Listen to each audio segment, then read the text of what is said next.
യേശു ആരിലും വലിയവൻ വലിയവൻ. യേശു യേശു ആരിലും വലിയവൻ വലിയവൻ. ആരിലും വലിയവൻ വലിയവൻ. സൗഖ്യദായകൻ പാപമോചകൻ. സൗഖ്യദായകൻ പാപമോചകൻ. യേശുവേകരക്ഷകൻ. യേശുവേകരക്ഷകൻ. കരുണാമയൻ സ്നേഹഗായകൻ. കരുണാമയൻ സ്നേഹഗായകൻ. യേശു യേശു ആരിലും വലിയവൻ വലിയവൻ. ആരിലും വലിയവൻ വലിയവൻ.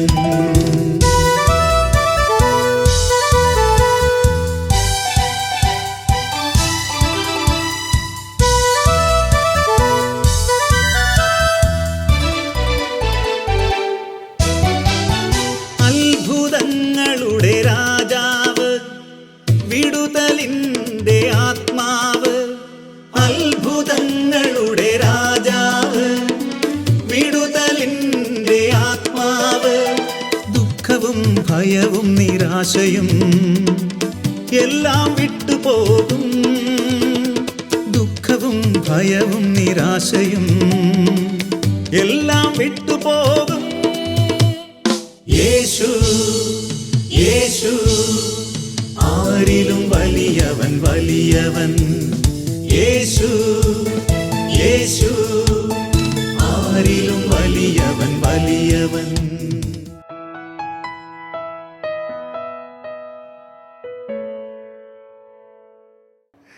ഹല്ലേലൂയ. യേശുവേ നന്ദി. സങ്കീർത്തനം 40:17 പറയാമോ ആർക്കെങ്കിലും? കർത്താവേ, ഉച്ചത്തിൽ പറ, കരമെടുത്ത് പിടിച്ച്, കർത്താവേ ഞാൻ പാവപ്പെട്ടവനും ദരിദ്രനുമാണ്. എങ്കിലും കർത്താവിന് എന്നെപ്പറ്റി കരുതലുണ്ട്.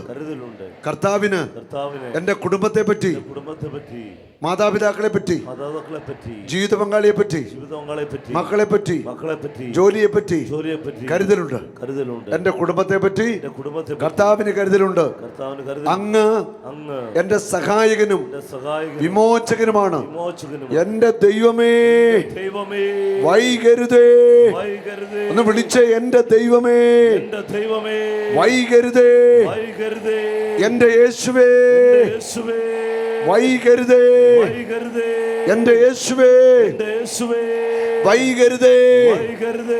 നീ തൊട്ട് അപ്പുറത്തും ഇപ്പുറത്തും ഇരിക്കുന്നതിനോട് പറയണം, കർത്താവിന് നിന്നെക്കുറിച്ച് വിചാരമുണ്ട്. പറഞ്ഞേ, കർത്താവിന് നിന്നെക്കുറിച്ച് വിചാരമുണ്ട്. പരസ്പരം പറഞ്ഞേ ഹല്ലേലൂയ. ഞാൻ ഈ മണിക്കൂറിൽ നിങ്ങളോട് പങ്കുവയ്ക്കുന്നത് വിശ്വാസത്തെക്കുറിച്ചാണ്. എനിക്കറിയാം നിങ്ങൾക്കൊക്കെ വിശ്വാസമുണ്ടെന്ന് എനിക്കറിയാം. പക്ഷെ ആ വിശ്വാസത്തിൻ്റെ ശക്തി ഇച്ചോടെ വർദ്ധിക്കണം. ആ വിശ്വാസം ഇച്ചോടെ ബലപ്പെടണം. നമ്മുടെ വിശ്വാസം കുറെ കൂടെ ബലമാകേണ്ടിയിരിക്കുന്നു. നമ്മൾ വിശ്വാസത്തെക്കുറിച്ച് അല്പസമയം കേൾക്കാനായിട്ട് പോവുകയാണ്. ഹല്ലേലൂയ. വിശ്വാസമുണ്ടോ?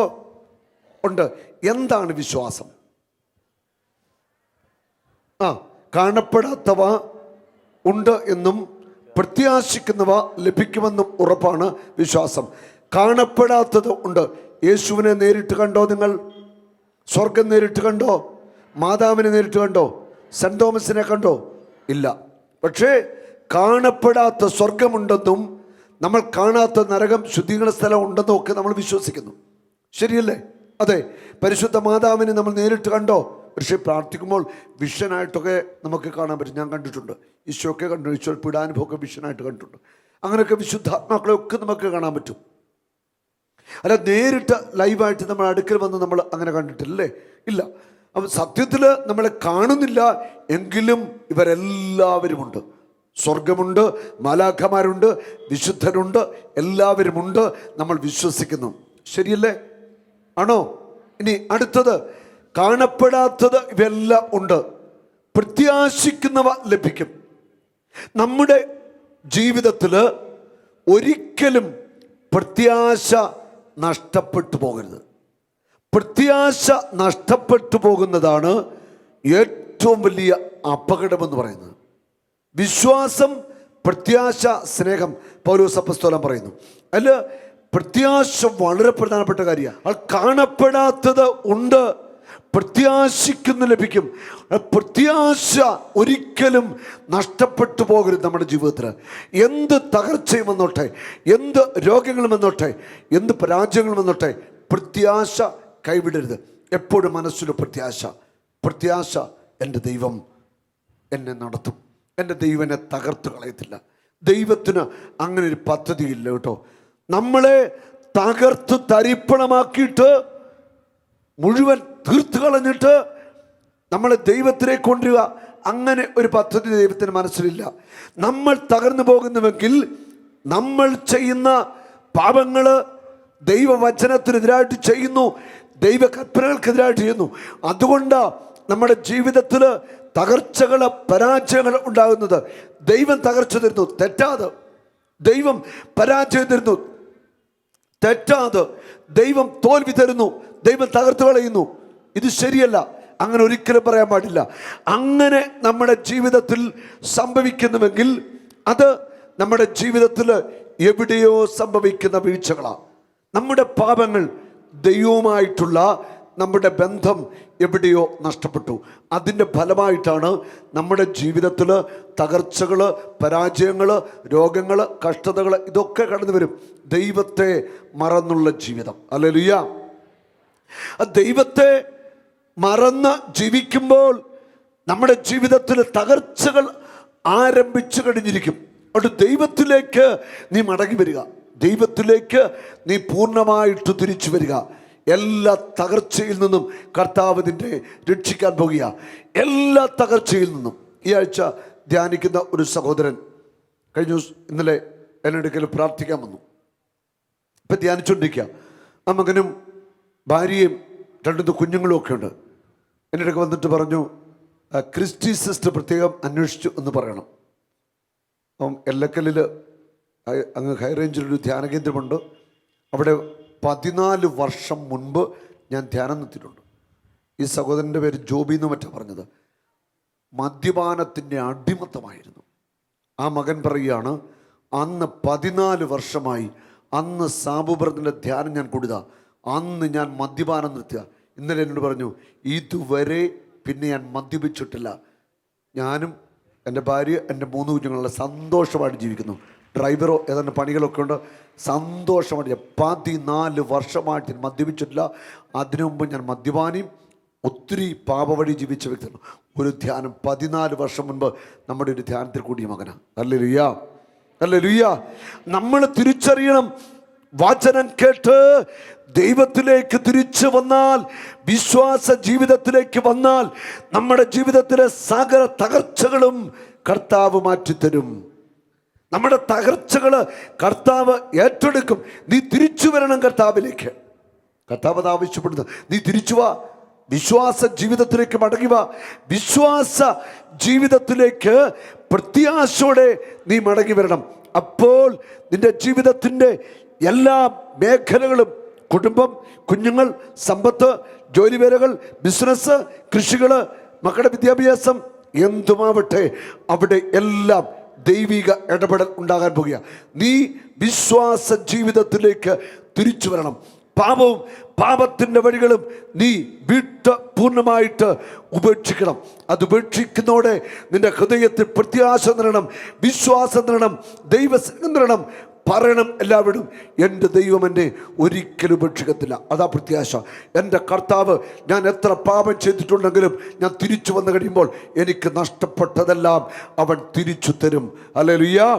സക്കറിയ പ്രവാചകന്റെ പുസ്തകത്തിൽ 9-ാം അധ്യായത്തിൻ്റെ 12-ാമത്തെ തിരുവചനം ഇങ്ങനെ പറയുന്നു: പ്രത്യാശയുടെ തടവുകാരെ, നിങ്ങളുടെ രക്ഷാ ദുർഗത്തിലേക്ക് മടങ്ങിപ്പോകുവിൻ. പ്രത്യാശയുടെ തടവുകാരെ, നിങ്ങളുടെ രക്ഷാ ദുർഗത്തിലേക്ക് മടങ്ങിപ്പോകുവിൻ. നിങ്ങൾക്ക് ഇരട്ടി പങ്ക് മടക്കി തരുമെന്ന് കർത്താവ് പ്രഖ്യാപിക്കുന്നു. പ്രത്യാശയുടെ തടവുകാരെ, പ്രത്യാശ ഉള്ളവരും പ്രത്യാശ നഷ്ടപ്പെട്ടവരും നിരാശിതരോടൊക്കെ കർത്താവിൻ്റെ വചനം പറയുന്നു, നിങ്ങളുടെ രക്ഷാദുർഗത്തിലേക്ക് മടങ്ങി വരിക. നിന്റെ രക്ഷാദുർഗം ക്രിസ്തുവാണ്. യേശു ക്രിസ്തുവാണ് ഏകരക്ഷകൻ. യേശു ക്രിസ്തുവാണ് ഏക രക്ഷാദുർഗം. യേശുവിലേക്ക് നീ മടങ്ങി വാ, യേശുവിലേക്ക് നീ തിരിച്ചു വാ. പ്രത്യാശ ഉള്ളവരും പ്രത്യാശ നഷ്ടപ്പെട്ടവരും രക്ഷാദുർഗമായ ക്രിസ്തുവിലേക്ക് വരിക. അവനാണ് ബലം, അവനാണ് ശക്തി, അവനാണ് പാറ, അവനാണ് കോട്ട.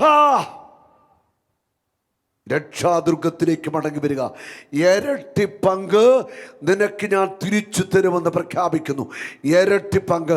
നിനക്ക് എന്തൊക്കെ നഷ്ടപ്പെട്ടു, സമ്പത്ത്, ആരോഗ്യം, ജീവിതം നഷ്ടപ്പെട്ടത് ഇരട്ടി പങ്ക് തിരിച്ചു തരാൻ നിനക്ക് ജീവൻ നൽകി നിന്നെ സൃഷ്ടിച്ച ദൈവത്തിന് സാധിക്കും. വിശ്വസിക്കുന്നവരെ കരമടിച്ചു കർത്താവിനെ സ്തുതിച്ചേ. നഷ്ടപ്പെട്ടത് കർത്താവ് ഇരട്ടി പങ്ക് തിരിച്ചു തരും. ആരാധന കരമുയർത്തി അടിച്ചേ, വിശ്വാസത്തോടെ വിളിച്ചേ, യേശുവേ. ഇരട്ടി പങ്ക് തരുന്ന നാമത്തിൽ നിന്ന് വിളിച്ചേ, യേശുവേ. Hallelujah, hallelujah. ഇരട്ടി പങ്ക് കർത്താവ് തിരിച്ചു തരും.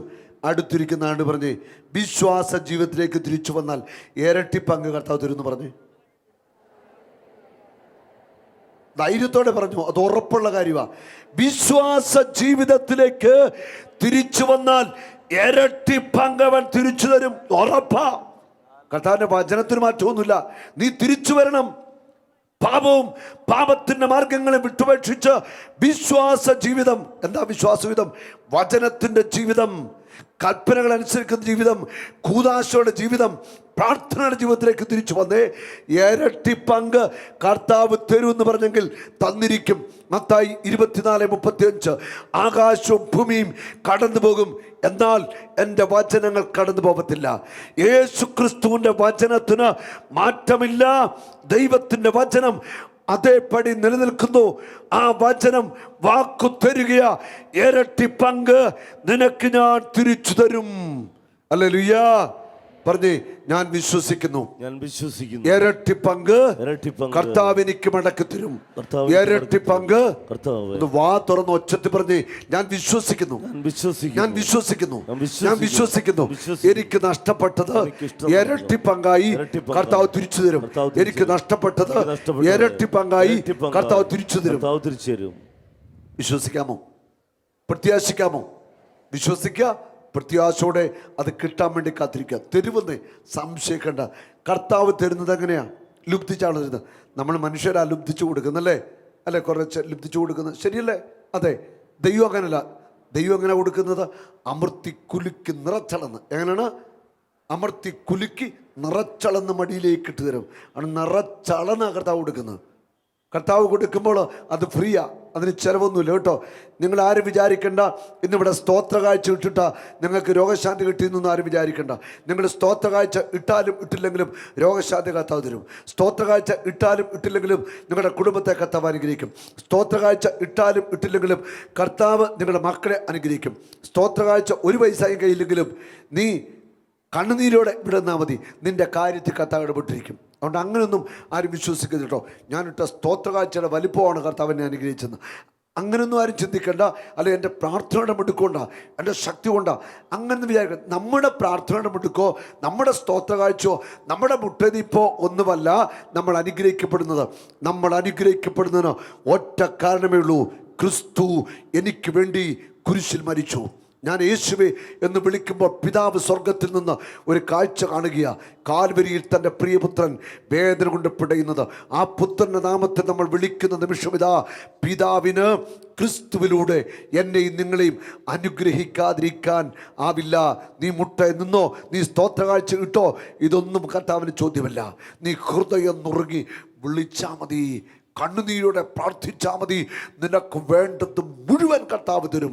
അമർത്തി കുലുക്കി നിറച്ചളന്ന് അവൻ നിങ്ങളുടെ മടിയിലേക്ക് ഇട്ടു തരും. വാഗ്ദാനമായി ഇത്. എൻ്റെ നാമത്തിൽ 2-3 പേര്, 2-3 ആയിരക്കണക്കാണ് അവിടെ കൂടിയിരിക്കുന്നത്. യേശു ഇവിടെ മഹത്വപൂർണ്ണനായിട്ടുണ്ട്. ഇതിലെ കർത്താവ് ഇങ്ങനെ നടക്കുക നമ്മുടെ ഇടയിലൂടെ. ഹല്ലേലൂയ. അനുഗ്രഹിക്കാൻ വേണ്ടി. അതാണ് നമ്മൾ സ്തുതിക്കുമ്പോൾ കൈയടിക്കുമ്പോൾ ഇപ്പം ലൈവായിട്ട് ഈശോ ഇവിടെ നിൽക്കുകയാണ്. നിങ്ങൾ എന്ത് ചെയ്യും? എനിക്കറിയാം, നിങ്ങൾ പലരും ഇത് ബോധം കെട്ട് വരും. ഈശോയുടെ ലൈവായിട്ട് ഇപ്പോൾ സ്റ്റേജ് വന്ന സ്ഥിതി എന്താ? എന്താ ഈ ഒന്ന് ചിന്തിച്ചു നോക്കിക്കേ. സംഭവം നമുക്ക് ചിന്തിക്കാൻ പറ്റുകയില്ല. ഈശോ ലൈവായിട്ട് ഇപ്പോൾ ഈ സ്റ്റേജിലോട്ട് വന്നു കഴിഞ്ഞാൽ സംഭവം ആകെ തീർന്നു. നമ്മളൊക്കെ എനിക്കൊന്ന് തൽക്ഷണം ചിലപ്പോൾ മരിച്ചവനൊക്കെ സാധ്യതയുണ്ട്. ചിലപ്പോൾ ബോധം കെട്ട് വീഴും, ചിലവിനെ കാറിക്കൂവി സ്തുതിക്കും, എന്തെങ്കിലുമൊക്കെ നടക്കും. നമുക്ക് ചിന്തിക്കാൻ പോലും പറ്റില്ല. പക്ഷെ നമ്മൾ കാണുന്നില്ല. പക്ഷേ യേശു ഇവിടെയുണ്ട്, യേശു ഇവിടെയുണ്ട്. അതാണ് ശക്തമായ ദൈവസ്തുതി ആരാധനയിൽ അവനിൽ നിന്ന് ശക്തി പുറപ്പെടും, അവനിൽ നിന്ന് ശക്തി പുറപ്പെടും, അവനിൽ നിന്ന് ശക്തി പുറപ്പെടും, അവനിൽ നിന്ന് ശക്തി പുറപ്പെടും. രോഗികൾ സൗഖ്യമാകും, അശുദ്ധാത്മാക്കൾ വിട്ടുപോകും, പിശാച് വിട്ടുപോകും, ബന്ധനങ്ങൾ തകരും.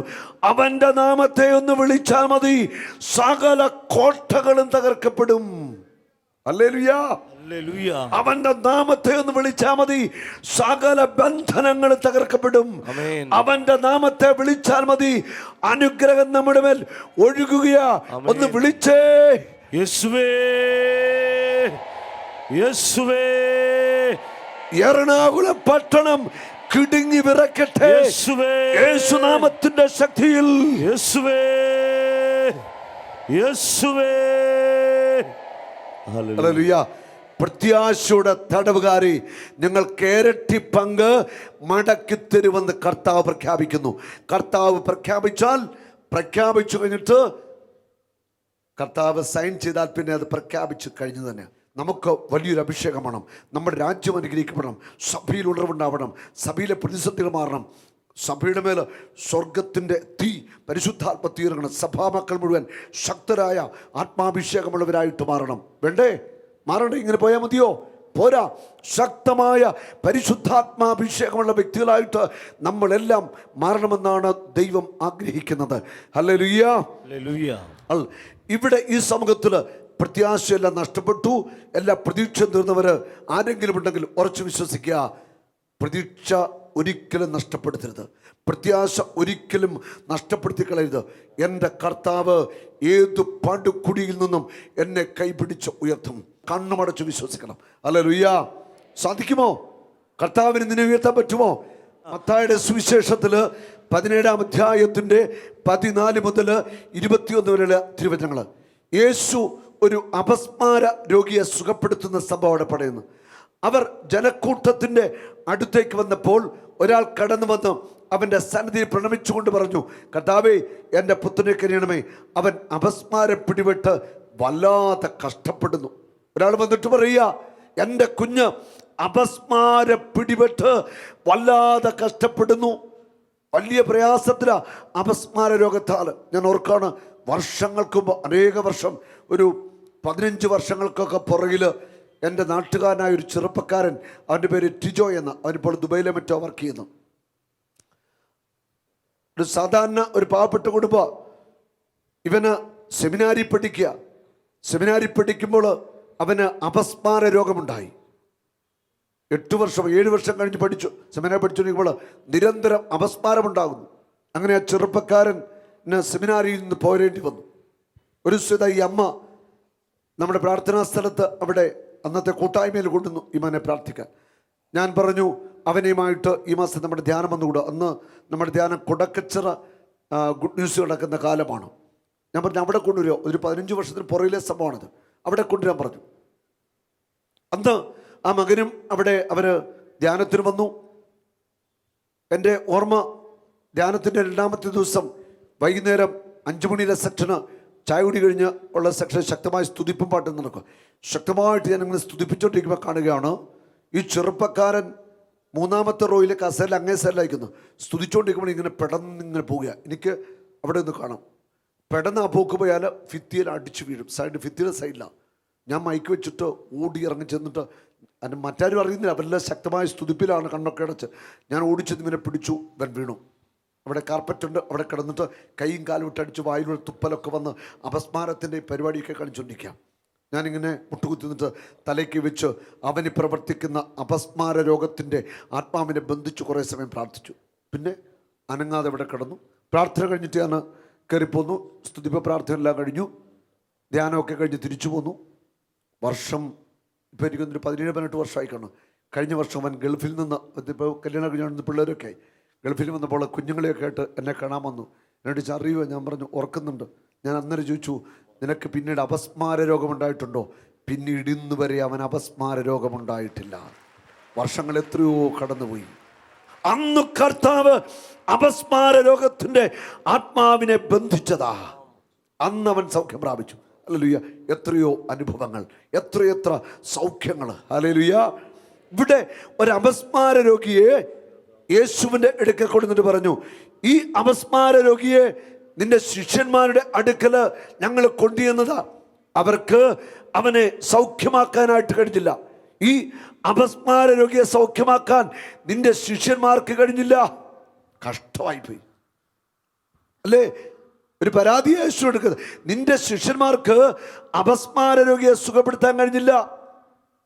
പക്ഷേ അവനെ സുഖപ്പെടുത്താൻ അവർക്ക് കഴിഞ്ഞില്ല. യേശു പ്രതിവെച്ചു, വിശ്വാസമില്ലാത്തതും വഴി പിഴച്ചതുമായ തലമുറയെ എത്ര നാൾ ഞാൻ നിങ്ങളോട് കൂടെ ഉണ്ടായിരിക്കും, എത്ര നാൾ ഞാൻ നിങ്ങളോട് ക്ഷമിച്ചിരിക്കും.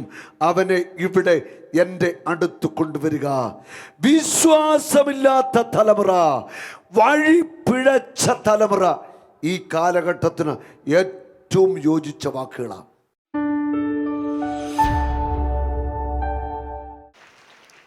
മോളുടെ പേരെന്താ? ഡാനിയയ്ക്ക് എന്ത് പറ്റി? നീ ഡിസ്ലൊക്കേഷൻ ആയിട്ട് റൈറ്റ് ലെഗ് 9ാം ക്ലാസ്സിൽ പഠിക്കുമ്പോൾ ഡിസ്ലൊക്കേഷൻ ആയിരുന്നു. ഈ മകളുടെ വലത് കാൽമുട്ട് 9ാം ക്ലാസ് പഠിക്കുമ്പോൾ ഡിസ്ലൊക്കേഷൻ ആയി. അതിനുശേഷം തുരുതുര വീഴുമായിരുന്നു, റോഡിലൊക്കെ വീണിട്ടുണ്ടെങ്കിൽ മുട്ടത്തിന് വീഴുമായിരുന്നു. അങ്ങനെ റൈറ്റ് ലെഗ് ഓപ്പറേഷൻ ചെയ്തു. വലത്തെ കാൽമുട്ട് ഓപ്പറേഷൻ ചെയ്തതാണ്. അത് കഴിഞ്ഞിട്ട് എന്നാലും ഒരു പ്രോബ്ലം ഉണ്ടായിരുന്നു. തിരിയുമ്പോഴൊക്കെ നമുക്ക് ശ്രദ്ധിച്ച് തന്നെ ചെയ്യേണ്ടി വരും, അല്ലെങ്കിൽ തെന്നും. പിന്നെ ലെഫ്റ്റ് ലെഗ് ഒരു വശം ഇതുപോലെ ബെഡിലേക്ക് ചാടിയപ്പോൾ ലെഫ്റ്റ് ലെഗും തെന്നി. ഇപ്പോൾ ലെഫ്റ്റ് ലെഗും പ്രോബ്ലം. ഞാൻ സൂക്ഷിച്ച് നടക്കുന്ന ഡാൻസ് കളിക്കുമ്പോഴൊക്കെ ആയാലും നമുക്ക് എല്ലാം ശ്രദ്ധിച്ച് വേണം ചെയ്യാൻ, തിരിയാനും ഇതൊക്കെ. അങ്ങോട്ടും ഇങ്ങോട്ടൊക്കെ തിരിഞ്ഞു കഴിഞ്ഞാൽ കാൽമുട്ട് തെന്നി വീഴും. ശരിയല്ലേ? പറയുന്നത് സത്യമാണ്. സത്യമാണ്. ഇത് ഞാൻ ഉപയോഗിക്കുന്ന എൻ്റെ തുവാലയാണ് കേട്ടോ. ഈ തുവാല ആ കാൽമുട്ടയിൽ ഒന്ന് വയ്ക്കണം. ഇങ്ങോട്ട് നോക്കിയേ. ഞാൻ നിനക്ക് വേണ്ടി പ്രാർത്ഥിക്കത്തില്ല, പക്ഷെ നീ ഇവിടുന്ന് സൗഖ്യം പ്രാപിച്ച് ഇറങ്ങി പോകത്തുള്ളൂ. ഈ തുവാല വലത്തെ കാൽമുട്ടയിലും ഇച്ചിരി നേരം വെക്കണം, ഇടത്തെ കാൽമുട്ടയിലും ഇച്ചിരി നേരം വെക്കണം. വെച്ചോ, കാൽമുട്ട ഇങ്ങനെ വെച്ചോ. അങ്ങോട്ട് നമുക്ക് പിടിച്ചോ ഇച്ചിരി നേരം. മറ്റേ കാൽമുട്ട വെച്ചു. നീ മോളെ ഇച്ചിരി ഇങ്ങനെ പിടിച്ചോണ്ടിരിക്കുക കാൽമുട്ടയിൽ. എന്നിട്ട് യേശുവിനെ സ്തുതിച്ചോളുക. ആ രണ്ട് കാൽമുട്ടയിലും മാറി മാറി വെച്ചോളുക.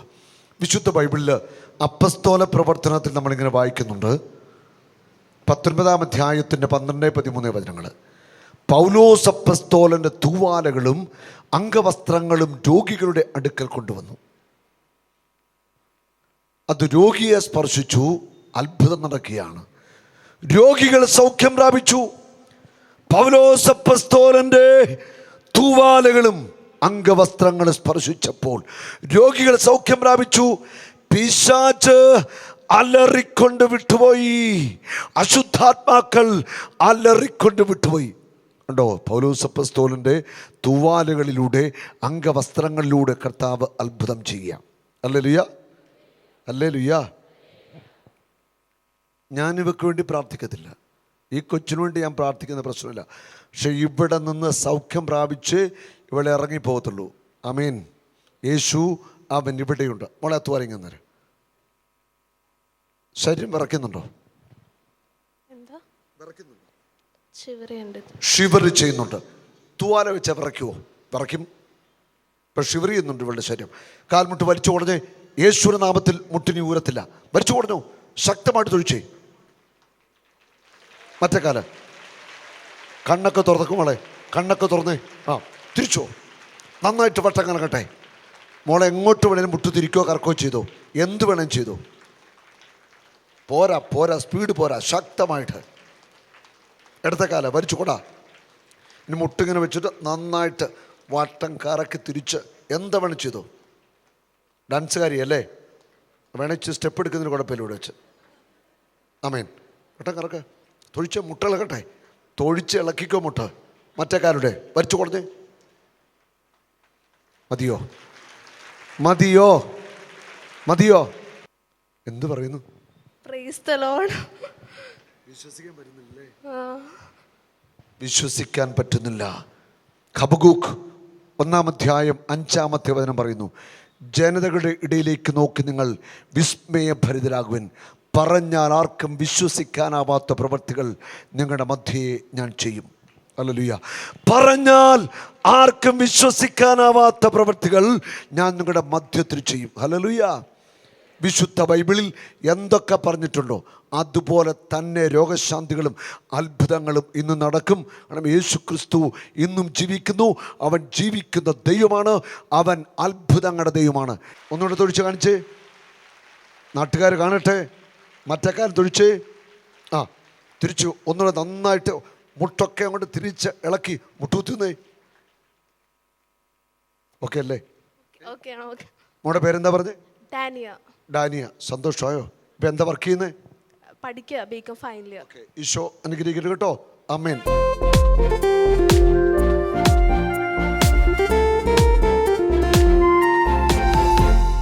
യേശുവേ യേശുവേ നീ മാത്രം ഉന്നതൻ. യേശുവേ യേശുവേ നീ മാത്രം രക്ഷകൻ. സൗഖ്യമായി കൃപയായി നിറഞ്ഞിടണേ. അനുഗ്രഹത്തിൻ പെരുമഴ ചൊരിയണമേ. സൗഖ്യമായി കൃപയായി നിറഞ്ഞിടണേ. അനുഗ്രഹ പെരുമഴ ചൊരിയണമേ. കത്തട്ടെ കത്തട്ടെ തീ കത്തിപ്പടരട്ടെ. കൃപാഗ്നി അഭിഷേകം കത്തിപ്പടരട്ടെ. കത്തട്ടെ കത്തട്ടെ തീ കത്തിപ്പടരട്ടെ. കൃപാഗ്നി അഭിഷേകം കത്തിപ്പടരട്ടെ.